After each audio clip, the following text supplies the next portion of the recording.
Ladies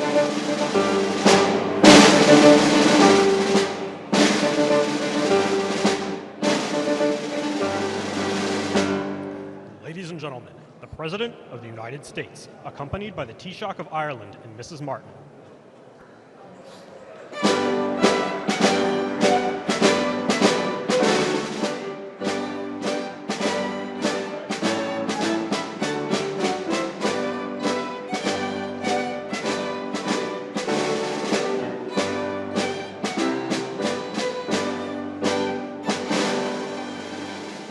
Thank you very much, everybody. It's an honor to have you. And we witnessed, I think you witnessed too, the Gardner brothers. Where the hell are they? They could dance. They moved those legs. I never saw anything like it. But they were terrific today at the Capitol, and I know you just got to witness them. But it's really wonderful being with you. We have a lot of things happening. I spent my whole day with the Irish.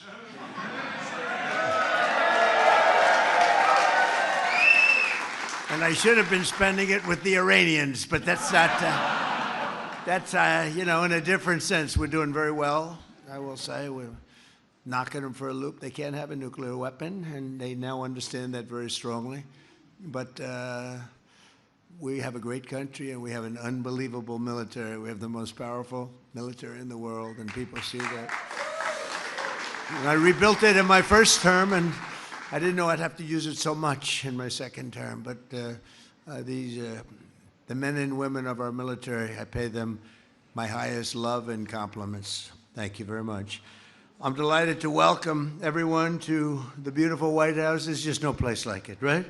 No place like it. And we have a beautiful addition that's going to be added on very soon. You probably hear about. In fact, see that beautiful curtain right there, that gold curtain? That's going to be, it's like a knockout paddle behind that curtain, and you'd be looking into a deep foundation, very, very deep into the ground right there. And then next time you come back, maybe the next 2 times, okay? Maybe not 4 next time, but by the second time, you're going to see one of the most beautiful ballrooms anywhere in the world. You know, they've always wanted a ballroom at the White House, all the presidents, for 150 years, they say, or more, and they never had. This is a beautiful room, but this is very small for, you know, when you think about state dinners and the things that we do. So they put out a tent on the lawn, and if it rained, it was a problem. It was a nasty problem. But it's a lot of work going on. I hear the pile drivers going, and to me, I love the sound of those pile drivers. My wife doesn't love it too much in the morning. She said, will they ever stop? I said, yeah, another few months. But it's really something that's going on right over there. It's going to be a beautiful addition to the White House after 150 years. But on this special day, we gather here to celebrate an incredible feat of friendship between Ireland and the wonderful place that we call the United States. We call it America. A lot of good names, but it's a great place, and it's doing really well. We've never done better. We took a little bit of a journey, a little bit of an excursion over the last 2 weeks, because we thought we had to do something about very bad people that want to have nuclear weapons. We can't allow that. They would have had it. If we didn't send the B-2 bombers in, they would have had it 7 months ago, a couple of weeks after that, and we can't let that happen. So we did a little excursion, and we're way ahead of schedule, as you probably noticed. And we've had, we knocked out their Navy, their Air Force, their anti-aircraft equipment, their radar, and their leaders. It's been amazing militarily, but it's something that had to be done. Unfortunately, I say, we don't do it with glee. But we've had a great country that's 250. We're celebrating our 250th year and continuing the custom that began with President Truman. We're delighted to host the Taoiseach, who is a great gentleman of Ireland.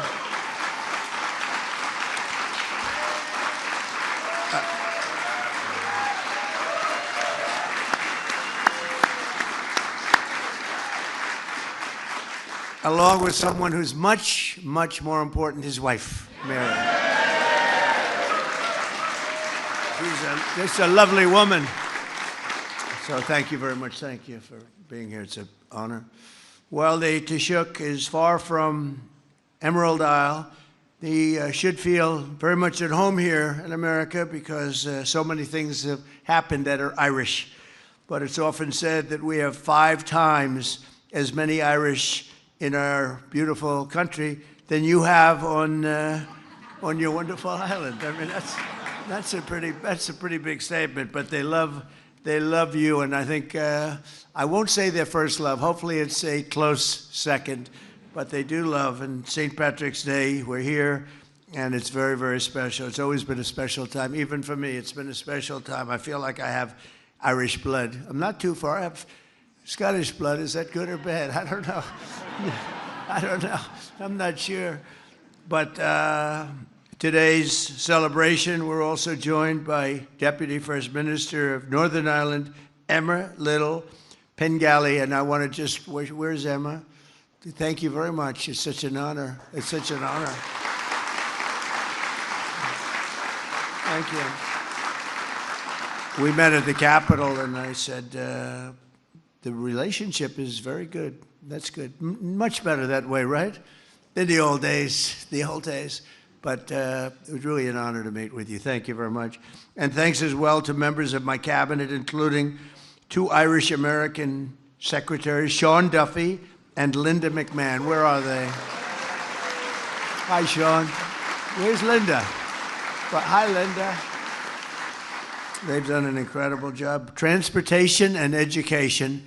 And it's sort of, they merged because Linda's moving everybody back to the States. So you have to use we're moving our education back to the States where they belong. And you have been unbelievable, both of you. Thank you very well. And another unbelievable person is Attorney General Pam Bondi, my friend. Where are you, Pam? Where are you? Thank you. Thank you, Pam. Secretary of Energy. That's a big one nowadays. Chris Wright. Chris, thank you. Thank you, Chris. Thank you. And Secretary of Labor, Laurie Chavez de Riemer. Thank you, Laurie. Thank you, Laurie. U.S. Trade Representative Jameson Greer. Jameson, we have a $40 billion deficit with Ireland. $40 billion. We got to do something about. Where's Jameson? Okay, please. I'm looking at the little notes, and I'm looking, Bob. I'm hearing all of the accomplishments of your great leader, but then I saw the deficit. It's $42 billion. So they're going to have to buy a lot of our energy, I think, okay, to make up with that. And Administrator Kelly Loeffler, who is great, small business, but small business is big business, I'll tell you, when you add it all up. We're also joined with some incredible friends of mine and very, very powerful but very great people. Speaker Mike Johnson, wherever you may be, Mike. And Senator Mark Wayne Mullen, who maybe is going to be moving over to a little bit of a different position soon. Mark Wayne, where are you? Nobody wants to fight. He's a tough cookie, Mark Wayne. He was a professional fighter. He's a brutal human being, but he's great. Now everyone loves him and we respect him. Also, Representatives Steve Scalise, Brian Stile, Andy Biggs, Pat Fallon, Riley Moore, Ronnie Jackson, White House doctor, former White House doctor. I'll never forget, they said, who's the healthiest president? Because he covered Obama, he covered some others. I don't want to say who. And Trump. He said, by far, Trump. There's nobody even close. He said, by far. Took a little heat for that, but that was okay. Where's Ronnie? Where are you, Ronnie? Doc Ronnie. Hi, Ronnie. Whenever I have a problem, I call Doc Ronnie and he works it out, He's a great guy. And he's done a good job, Mr. Speaker, as a congressman, right? He's been good. And Rich McCormick and John McGuire and Beth Van Dyne, all friends of mine, all warriors. And we have a lot of big things coming up. The biggest thing coming up is a Save America Act in the Senate. That's voter ID and proof of citizenship and no mail-in ballots, you know, corrupt mail-in ballots. We're the only country in the world that does it that way, corrupt as hell. And then we added 2 more. We're going to be, I think they're going to be adding a couple of more. One is no men and women sports. That seems like an easy one. I believe that's 99%. And no transgender mutilization of our children. None. That's only polling at 98%, Speaker. So hopefully the Senate is going to be able to get that. You can't ask for 5 better things. I think in terms of, it's not politics. It's really good for, it's so good for our nation. I mean, who would not have voter ID? Who would not have proof of citizenship? And the only people who would want not to have that are people that want to cheat. It's very, very simple. We can't let that happen. Some 1,600 years ago, the man who would become the patron saint of Ireland, St. Patrick. Have you ever heard of St. Patrick? Voluntarily returned to Ireland after having escaped enslavement there and then spent 30 years carrying the Christian gospel. The Gaelic tribes, you know the Gaelic tribes? Everybody here knows about that. I don't, but that's okay. Because of, is that Kelly in the audience? Do I see Kelly? Oh, hi, Kelly. We had good time for lunch today. That's the wife of a man who's extremely Italian that I thought he was a wasp. Our Speaker of the House is very, very Italian. And I always thought he was a super wasp, actually. But because of Patrick, Ireland is now known as the land of saints and scholars. For thousands of years, Christians everywhere have honored St. Patrick and the legacy on March 17th. And today we remember his incredible deeds as we celebrate our cherished Irish-American heritage, and it's a great heritage at that. From the very beginning, America has thrived and prospered and prevailed with the help of incredible people. The achievements are amazing, the amazing Irish-American patriots, and many of you are in the room. You know, these are very successful people in the room. I know a lot of them. They have a lot of cash. They've made a lot of money. They got a lot of natural business instinct, unfortunately. It's not easy. Dealing with the Irish is never easy. They are really amazing. The Irish came with William Penn to settle in Pennsylvania. They traveled with Daniel Boone, the great Daniel Boone, to tame Kentucky. And in 1776 was a man from Cork, fighting in the Continental Army, who became the first person ever known as the phrase, the United States. He came up with the phrase, the United States of America. That's a pretty good phrase. And Americans of Irish heritage gave us the steamboat, the modern submarine, the Model T automobile, and many, many other things. They designed the White House, that I didn't know. The Empire State Building, that I didn't know. And the New York City subway system, which is, when it's operated properly, the best in the world. It's actually quite amazing, but people sort of have lost sight of that. They gave us the works who really of great geniuses, F. Scott Fitzgerald, Flannery O'Connor, and the late, great William F. Buckley was a great guy. And they gave us heroes like Apollo 11 astronaut Micheál Collins, really fantastic man. I want to thank the Taoiseach for all of the things and all of those Irish friends that he brought to the room with him. A lot of these are your great friends, and accords to increase and coordinate our space and all of the space program. We have so much involvement together. It's, you know, Ireland is sitting in a very good location in terms of the shot. So he has a lot to negotiate with. But the United States will soon return to the moon. We think it's going to be quite soon. And then we'll lead the world to Mars. It's something that I guess a lot of people want. Some people say it's a lot of money, and other people say it's progress and we should be doing it. In every part of American life, we find Irish Americans who embody the best of our country and point us toward excellence and great success. And nobody has had, I would say, as a group, more success than people from Ireland. One of them is famed chef Patrick O'Connell, founder of the world-renowned Inn at Little Washington, one of the few American restaurants in history ever to receive 3 Michelin stars. In 2019, I was honored to award Patrick the National Humanities Medal, and he's here today, and he's the proud son of Dublin and Galloway. So where are you here? Well, let's see. Good. Come on, come over here. I want to see what you look like. I want to see if you've changed, Patrick. Come on up here. Come on up here. Oh, look at, he's a good-looking guy. Yeah, you haven't changed much, huh? And you love this place, don't you? Good. Nice to see you. Thank you very much. Oh, I didn't know he was coming up, but that's okay. Come on, stay with us. Stay with us, Patrick. That was nice.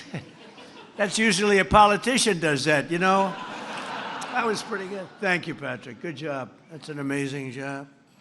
Also with us is a great Irish-born scholar of American history, Dr. Os Guinness, who's written more than a dozen books on the American founding, God's blessing of America, and the needs to save Western civilization. So, Dr. Oz, where are you? Where are you? This is a different Dr. Oz. We have another Dr. Oz that we know very well. Is here someplace? Yes.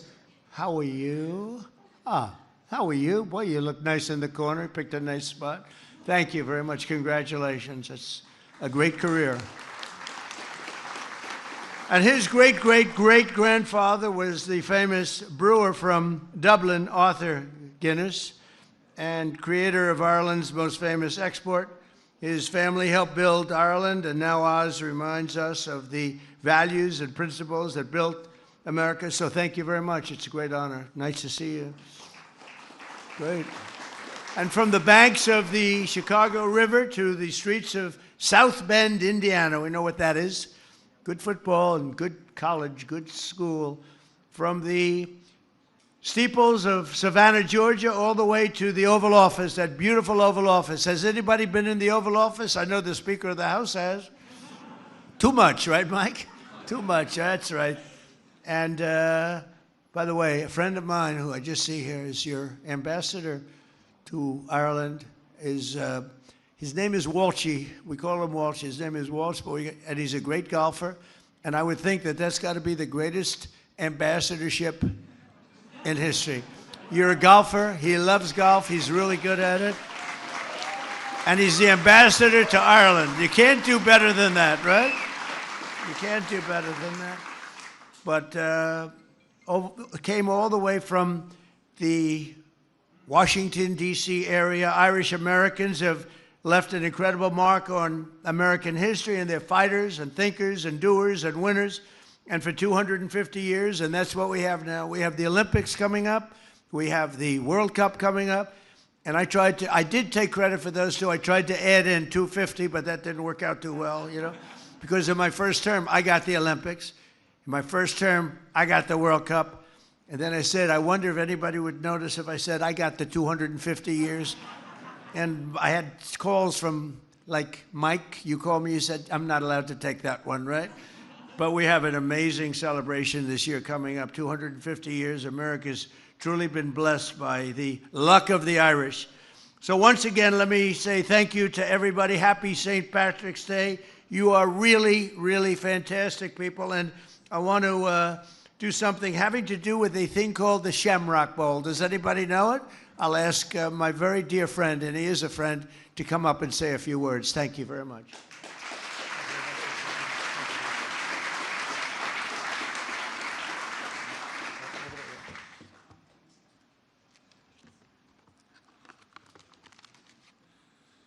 President Trump, distinguished guests, I am profoundly honored to be here celebrating St. Patrick's Day at the White House once again.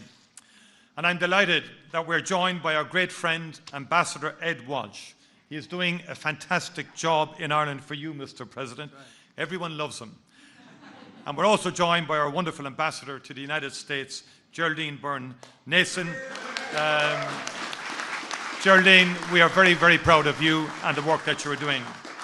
I'm also delighted to be joined by so many cabinet members And if I may, I wish to pay particular tribute to Transport Secretary Sean Duffy, who was honoured last night at the Ireland Funds Gala. Distinguished guests, the Shamrock ceremony is always a uniquely special moment.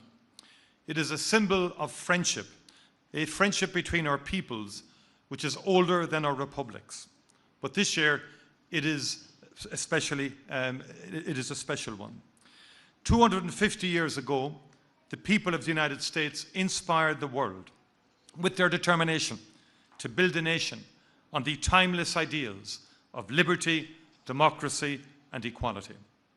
For Irish people, both here and back home, these were noble ideals to which they rallied to in incredible numbers. Over a quarter of Washington's Continental Army were Irish. Among the brave and visionary leaders who signed the Declaration of Independence, 3 were born on the island of Ireland, and many others were of Irish descent. When they had finished their historic work on that warm, clear Philadelphia day, the text was rushed into the hands of another Irishman, John Dunlap, who printed the very first copies of the Declaration, which was spread across the world. And in those early years of this new republic, Irish people were active in many more ways.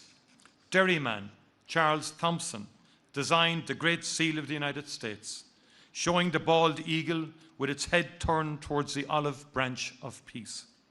James Hoban, born in County Kilkenny, who designed this beautiful White House. Even the very term, as the President has said, United States of America, was first used in writing by an Irishman, Stephen Moylan, from my own county of Cork. The Corkonians are notorious for their vision, President. He was an aide-de-camp to George Washington and used the phrase in a letter dated the 2nd of January, 1776. Mr. President, the revolution that gave birth to this United States was a flare that lit up the world. It inspired those in Ireland who dreamed of our own republic. It gave strength to all who believed in the self-evident truths of your Declaration of Independence, that all of us, wherever we are in the world, are created equal, with rights to life, liberty, and the pursuit of happiness. That governments are created and draw their powers from the consent of the governed, and that it is our duty as leaders to secure the safety and happiness of the people. That it is the people, those who are governed, who hold the power. Mr. President, I know that you have designated this as a year to celebrate the Declaration of Independence and the foundation of this republic. As we mark 250 years of these remarkable United States of America, let those revolutionary ideals shine as brightly today as they ever did. Irish people were there when they were authored, and they remain a great source of pride and inspiration to the 35 million Americans of Irish descent. Let them continue to inspire and to sustain those who today yearn for peace, justice, and freedom. Let the USA always be that beacon on the hill, holding firm to those founding values, resolute and constant.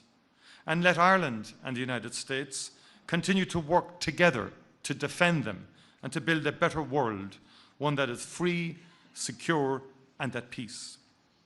Mr. President, no fewer than 23 people of Irish descent have become American presidents. Millions more shaped their communities, their cities, and their country, building an endlessly dynamic, innovative, and resilient nation. From the very beginning, what you, Mr. President, have described as the strength, warmth, grit, and grace of the Irish people has strengthened and enriched this union. It is that grit and grace that marks every aspect of our relationship today. It is what characterized the decades-long US investment in peace and reconciliation on the island of Ireland.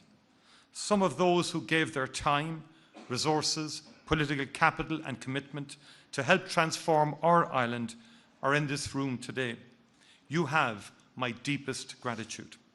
Ireland is now an island at peace, a place where politics, persuasion, and advocacy have taken the place of violence to achieve our aspirations.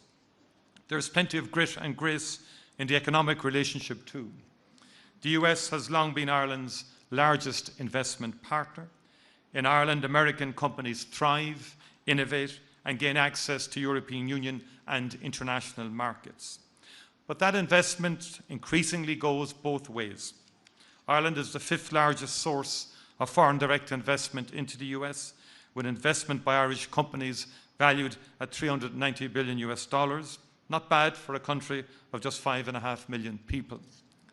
Irish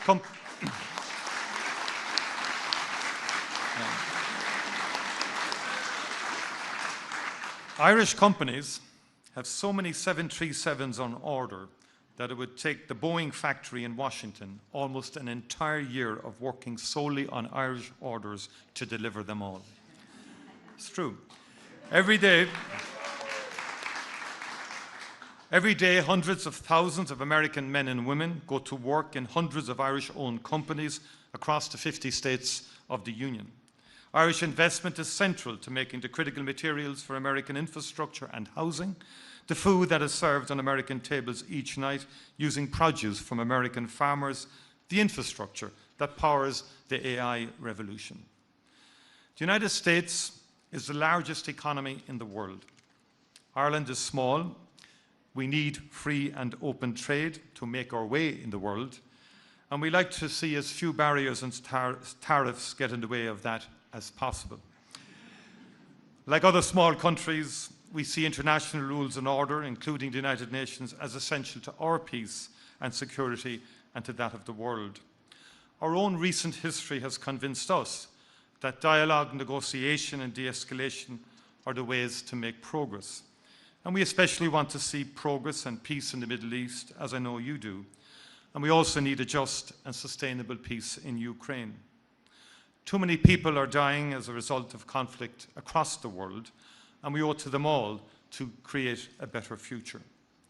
Mr. President, distinguished guests, the relationship between the United States and Ireland is deep and enduring. It will always be special. We are in each other's DNA, in the founding ideals of our states and the values which secured our sovereignty. It is hard to imagine the United States without the contribution of the Irish, and Ireland without the friendship of the United States. Today, I will present this bowl of Shamrock in memory of all the brave Irish men and Irish women who came here and who believed in the American promise of life, liberty, and the pursuit of happiness.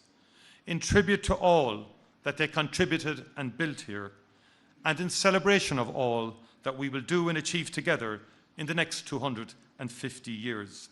Gorov Mila Mahagwith, Banachti Nofela Podrick Orov Galer.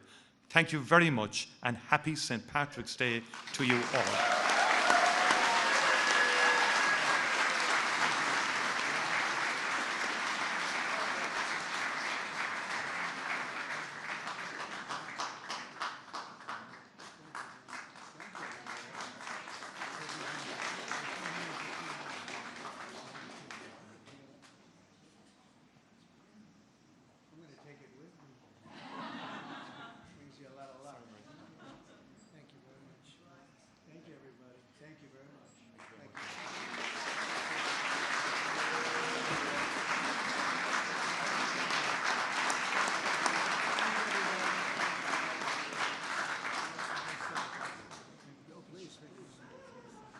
My son and daughter, yeah. We come down here.